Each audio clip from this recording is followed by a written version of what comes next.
And so we have one other speaker, and again, we're going to go past noon by a bit today. We have one other speaker, and that's Ray Ledgerwood from the state of Washington. And Mike, let me just check in, make sure I know what's showing up on the screen since I'm giving this presentation. What's showing up on the screen out there, Mike? Local work groups, Washington State. I'll be darned. Okay, well, here we go, folks. We've had quite a history in Washington State with our local work groups. Let me just share some of what we've learned, and hopefully we can gain from that experience. But our local work groups have had a proud and active history. We really wanted to be known nationally, and we're known nationally for the activity that we took on. Took it very seriously. State Association of Conservation Districts went out and actually encouraged the chairing and the formation and the chairing of local work groups. In 2003, WACD offered assistance, and my friend there in Texas brought up the point where the rules were very much in favor of local work groups providing input to the state conservationists. Now, one of the things that was caused consternation in Washington State was we formed 10 local work groups were formed, 9 multi-county, multi-conservation districts, and 1 tribal conservation district, or excuse me, local work group was formed. And this was done by a past state conservationist, not our current state conservationist, and it caused great consternation. We were concerned about the multi-county, multi-district concept. And I must say, in Washington State, for several years, it worked fine. We had arm wrestling, we had debates, we had discussions, we had some passion and energy, but in the long shot, conservation districts bringing their priorities together and talking about those with the patrons and regional and area staffs of state and federal agencies and producer groups coming together on a more area-wide basis wasn't a detriment until I'll tell you the rest of the story. But we've been actively involved in all those things that are listed on the screen there. Okay, here's Washington State. Here's the 9 local work group areas, and a little bit about them, the naming and so forth. The tribal local work group is statewide. We have several authorized tribes in the state of Washington. If I remember right, 37, and folks in Washington State listening in will cringe because I probably got that number wrong, but they also have a local work group. So things are working well. Let's just move right to that. The funding pools were a big plus in 2006. We had some resistance to the funding pools, but provided an opportunity for direct funding to resource needs. And the local work groups that set these funding pools up, our Natural Resource Conservation Service, NRCS folks, would go ahead and use those in the application process, rank applications against one another in a particular funding pool. Each local work group with their own operating procedures. Our state conservationists over the years have allowed the local work group to form their own operating procedures. Who voted, when they vote, who was seated at the table, that sort of thing was all an important part. Resource conservation priorities with local input and direction. Districts brought information forward. The maps and the resource data that was collected by NRCS and shared was a big part of what worked well in our state. Things are working well. The state resource data and assessment, we actually had NRCS built from local input like Utah did and state data sets. There are strong partnerships with our conservation districts. And one factoid about Washington State is that the conservation districts actually outnumber in terms of district employees, 265 district employees that have been built over the years, as opposed to about, I think there was less than 140 NRCS employees. Task orders with conservation districts then were important for wildlife, conservation reserve program activities, engineering, field work, and promotion. This was a very important part. We're kind of wrapped up around the axle a little because of the requirements of the conservation activity plans. If we would be able to use our highly technical staff here in Washington State in conservation districts to do the CAP planning for forestry, orchards, and that sort of thing, energy conservation, we would be far ahead of where we're at today.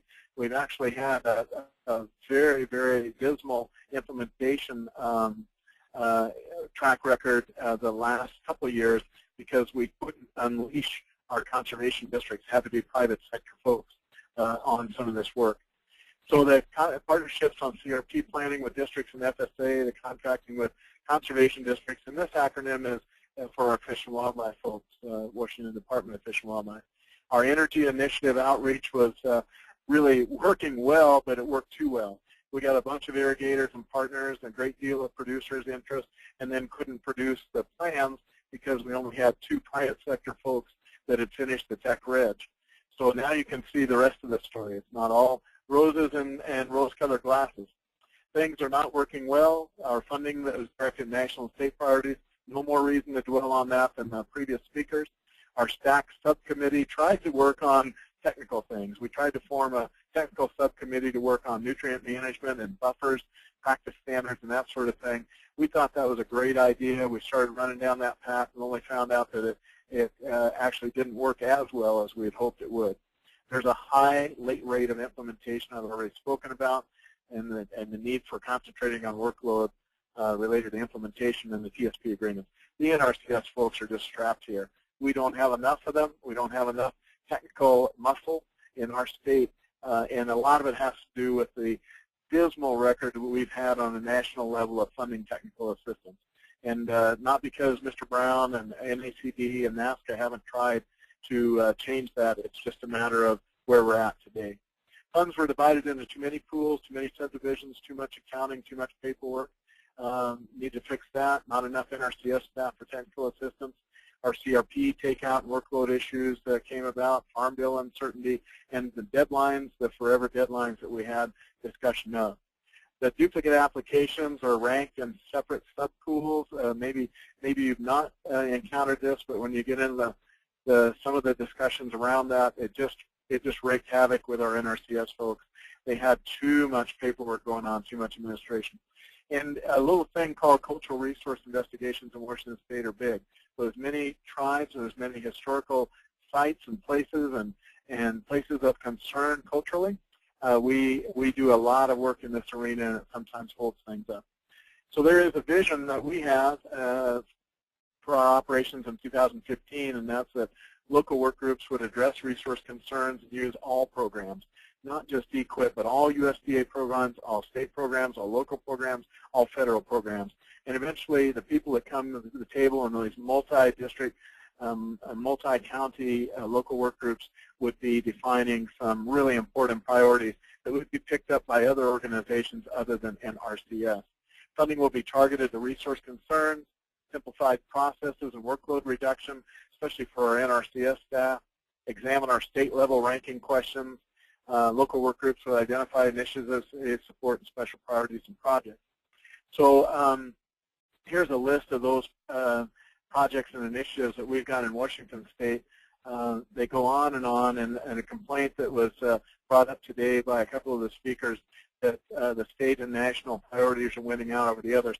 Now, if you've got one of these in your district, whichever one that might be, or excuse me, in your district or in your local work group area, you weren't hurt, you weren't harmed in the filming of this exercise because you got monies from one of the state or federal initiatives. You really weren't that concerned about not having local initiatives or priorities played out. If you did not have one of these, though, then the hue and cry came out very clearly, and that's that, we should have had those. I'm going to switch gears here and just show you one local work group agenda that we put together. And I think agendas and work session designs and things like that are very, very interesting. These folks met at the Tulalip Tribes Washington headquarters in Northwest Local Work Group. It's a group of 7 counties, 7 conservation districts, lots of things going on there. But our agenda was built so that the first thing out of the hat would be conservation priorities and projects and programs to meet those priorities, regardless of whether it was USDA or not. In fact, we launched an effort this year to try to encourage local work groups to move beyond just USDA, move beyond just EQIP, move beyond those things, and capture projects and programs to address. Then we set up the land use and resource concern funding pools, talked about the program accomplishments, talked about eligible practices for farm programs. Right in here is where we broke away from, more than just USDA, and then we did the USDA things that we needed to do, including ranking questions and targeting watersheds. So with that, then, that would be the end of Washington State's presentation. It would be a pleasure to give that to you.